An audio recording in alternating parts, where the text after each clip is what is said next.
Can you feel the sunlight of a brand new day? Our hands held tight together, chase the gray skies away. Can you hear the music of our lullaby? The bloodshed and the tears have passed into the night. Hello everybody, this is Snarist, and welcome back to my Eternights Expert Mode walkthrough. This is part 12, Kafka Lab, and I like this mission quite a lot.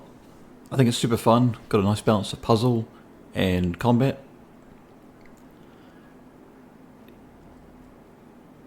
And I apologise for the nature of the last video. It tends to happen when you've got a bunch of filler going forward, because I know there's probably going to be a bunch of games coming up in the future where it'll be an RPG and I'll be interested in playing it, but whether I do or not, there may be a lot of grinding involved or a lot of fluffing around it. I'm still trying to figure out a formula and how to cover exactly what I do so that other people will know what to do and follow what I do if they're struggling or if they need ideas about builds or hints and tricks for it. And just going on from that, I don't know if anyone in the future will figure it out. Some will be bound to, but there is another YouTuber and one of my absolute favourites who is still like that, but he makes walkthroughs sort of similar to this, but not to this degree anymore. It's just more or less no commentary, and, well, it's all done in one video, and to me that's not really the greatest way of doing things, because a lot of the time there's only a few sections that really needs it, and I think adding commentary definitely helps. Okay, now these guys here with the scythes, their attack wind-ups are pretty long, so on one hand it can either be really easy to predict them or really terrible, but you need to be able to get your combos off or know when to back off, because you see the way he's spinning the scythe constantly? Yeah, the moment you come out of slow-mo he'll hit you, so you got to be really careful of these guys. But thankfully with Sia's ability to use her sort of frost circle, you can just freeze them in place and wear them down until their barriers get weak, and then you can use Min to use stun wave. So I'm going about it the long way here, but don't be afraid to just use their powers. So now that they're both broken, I use stun wave. I should have used the frost cone before, but yeah. Oh well, never too late. So they're stunned for 11 seconds, so they're stunned for a very, very long time, and I can quite easily lay into them. And I wasn't able to get the death blow because he was in the wrong direction. So I find that dodging these enemies works best, unlike all the others where you move to the left or the right of them. It actually works best if you dodge away from them. Now coming up down here, you're eventually going to get separated, where you and Sia are going to go off to a different part of the building. There's going to be a couple of these puzzles here and there. So you move that kind of rabbit looking face off to the left. And then you want that sort of, I'm not even sure what you would have, that sort of Jesus figure right there in the middle. And just reorganize this sort of dark dragon here. Bit of representation of Umbra and Lux's struggle.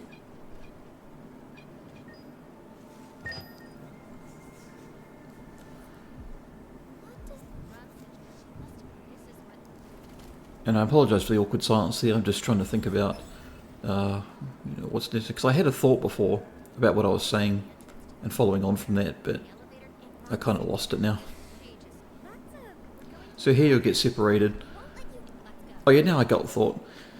I'm aware that talking constantly about the game may not be as interesting, or you want to talk about other things, get to know me more as a person, and that's fine. I'm just not used to this kind of, well, talking. I can talk to myself for hours, but it's always in whispers or under my breath and in my mind. I'm not used to talking out loud like this, and I sound fine as I am right now, but when it comes to speaking into the mic or putting it through a machine and playing it back across YouTube or wherever it is it's going to be, it comes across a little bit monotone, a little bit robotic. That's just how my accent is and how I speak. It's a little bit different. It's not entirely ideal, but I figured as long as it doesn't let it bother me too much, I can just sort of move on from it. There are people with far worse broken English than my own.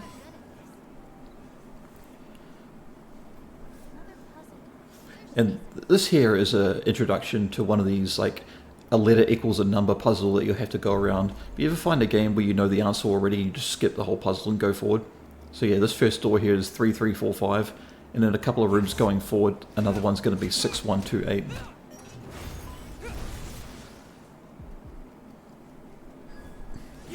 But yeah, with that being said, I do have plenty of opinions on things, and there's always something happening in the world that I'd be fascinated to talk about, but I've always worked best in conversation when bouncing off other people. I'm the guy at a party that goes into the corner and just doesn't bother saying anything. I just kind of awkwardly slink away into the shadows. I try not to look miserable or like I'm having a bad time. I just kind of sort of feign ignorance while listening and observing other people around me. You know, I pay attention.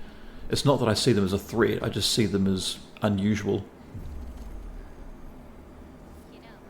And so when I find unusual people quite fascinating, and you know, I pay attention to them and I try to figure them out. And while I may not know the ins and outs of their lives and everything, I can generally figure out whether or not I want to be around them as shit kicks off.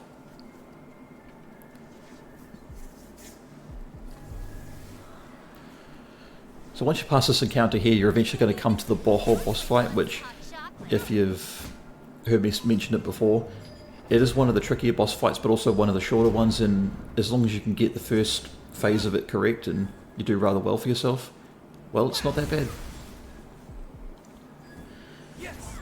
But, as I was saying before, I would be very interested in talking, you know, all sorts of things, you know, whether it's some sort of sport or a movie or even politics to a certain degree, and I messed up the pattern there. But I also want to try and avoid it. Like, if it comes up in conversation, whether it's through comments or even through some sort of stream or whatever, I wouldn't mind talking about it, and I can definitely talk about it, and I have strong opinions of things, but when it comes to just doing commentary and walkthroughs for games, I'd rather just keep it as it is. Keep it pure and simple.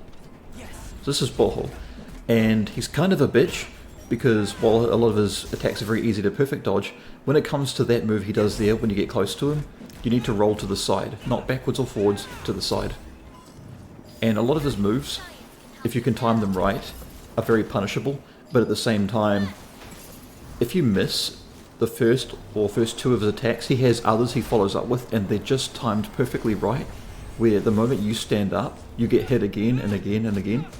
And so Boho, during my Pure Philip challenge run, where I go through with no upgrades, and I'm not allowed to use any of Seer's abilities, he absolutely bodies me every single time I get hit, and so I have to try and go through that fight without getting hit so much. But yeah, as you can see here, the moment you break his barrier, the moment Seer can get a chance to lay into him, and then you use the frost to freeze him, he's actually very easy. But on my challenge run, yeah, very difficult. So yeah, I wouldn't mind talking politics or other sorts of subjects that don't really have anything to do with games or this and that, but you know, if I can help it, I'm pretty much exclusively staying with this, because I've got plenty of members of my family and even other friends that have differing opinions than my own. They tend to be a bit more, I guess if you're using American terms, they'd be a lot more liberal, more for the people, and you know, they can understand the importance of law and order, but the moment things start breaking down and people start hurting each other, or you get law enforcement having to make the tough call of, you know, enforcing the law, and because things have gotten so out of control in America right now, they have to use some more extreme methods. And when that happens, you know, it sucks, it really does, and it's terrible to see it happen, but when you've got that much just chaos running free in your streets and, you know, disgracing your country, you kind of have to do what you have to do to stop it, even if it costs a couple of lives, and especially if it costs the lives of those that are only intending on causing more chaos and causing more harm. So I look at it very logically, even if it makes me seem like the bad guy, and so it's led to a lot of really rough conversations and awkward moments where I feel like I'm the only one that's looking at it rationally, where I can understand both sides, but ultimately, yeah, I'm more for the side of you need to get this under control. And obviously, if we lived in a perfect world, people would comply, but they would also understand not to blindly trust their governments, or not to completely give in and, you know, bend the knee and to blindly follow everything that the government tells them to do, because when that happens, well, you end up being led into a trap, and before you know it, you don't really exist to live anymore and to enjoy your life. You exist just to feed the machine, which is what a lot of governments do want, unfortunately. But you know, it is just human nature. We can never just achieve balance. We can never just have one thing without the other, can we?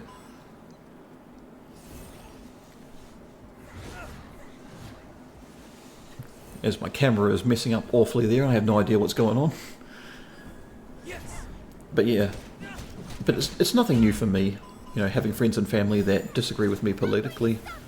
I mean, I think we can all agree that people that live outside of America don't understand American politics as well as, you know, actual Americans do, if they do at all.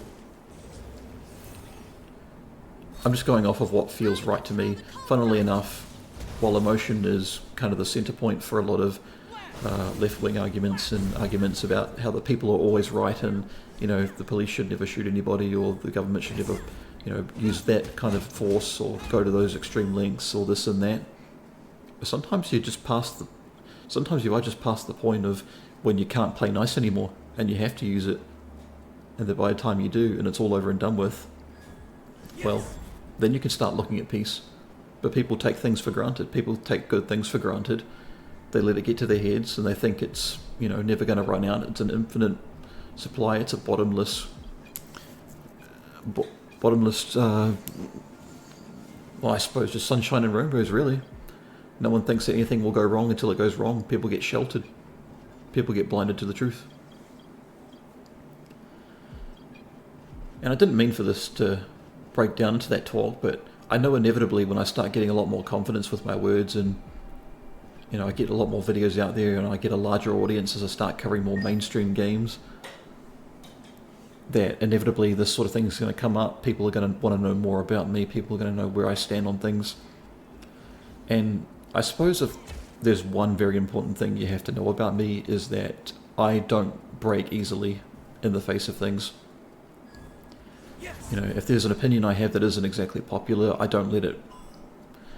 I went the wrong way, by the way, here. This actually leads you into a fight.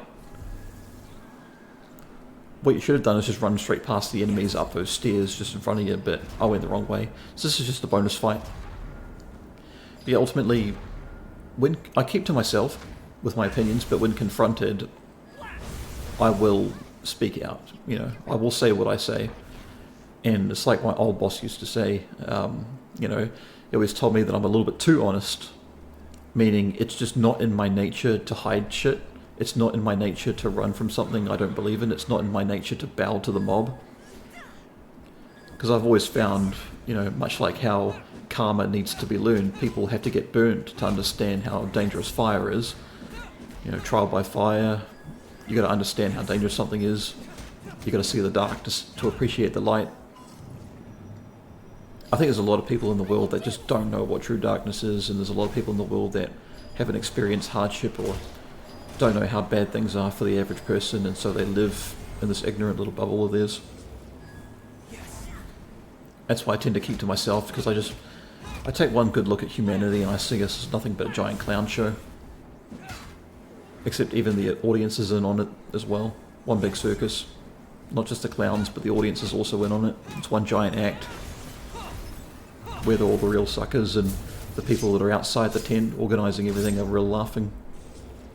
Because it's all according to design. So anyway, you just go down these stairs and then you come to a little platform, and in the previous part, when I showed you that boss that I called the Dollweave, you'll be fighting it for the first time here, but it takes a little bit more punishment than that one there, because this is part of the story. So I will die in this section and I'll respawn with a fresh bar of health, and I won't have my elemental gauge charged up, but that's alright. Now, because this footage was recorded a while ago, I can't remember if I made good use of the abilities of the other characters, but you'll want to try and get the perfect dodge in. For the first couple of attacks it does, because they're pretty easy to read, but the next couple of attacks it does are pretty difficult to read, and the hitboxes are all strange. So yeah, I don't mean to get into any sort of political rant or get serious like that. You know, if I can help it, I'll just stay purely to games and the game I'm discussing. But I've only just started for like a week, maybe a little bit more than a week since I started doing this, and it's kind of moving super fast, and I've been doing a lot of work in preparation for it all, and even right now. And I just got to find a balance. I think if I ever did streaming, I'd probably want to stream on Kick, because Twitch just has too many rules and regulations that just go against, being fun, and the idea of just bombarding people with ads when they're just trying to watch a game stream just kind of puts me off. And while I'm definitely not really one for sending money to people that stream video games, because I don't really see it in the same way that other people do, I can at least appreciate that. And never say never, maybe I will one day, but as of right now, I'm still just using this more or less as practice, because I don't think I'm built for streaming. I think I'm a little bit too edgy at times when, you get me in the right mood. And having people in a chat and actually reacting to what I'm doing and saying would definitely sort of encourage me on and egg me on, because right now I'm just kind of staring at a screen, watching my own gameplay and, talking into the void. Anyway, that's enough of that. I'll see you in the next part where we're taking on Delia, who in my opinion is the hardest boss in the game and has a lot of really stupid mechanics, and I'll explain all the way through as we fight her, because she is one of the longer fights in the game. Hopefully I've got time to fit in all of my complaints, but I'll see you then.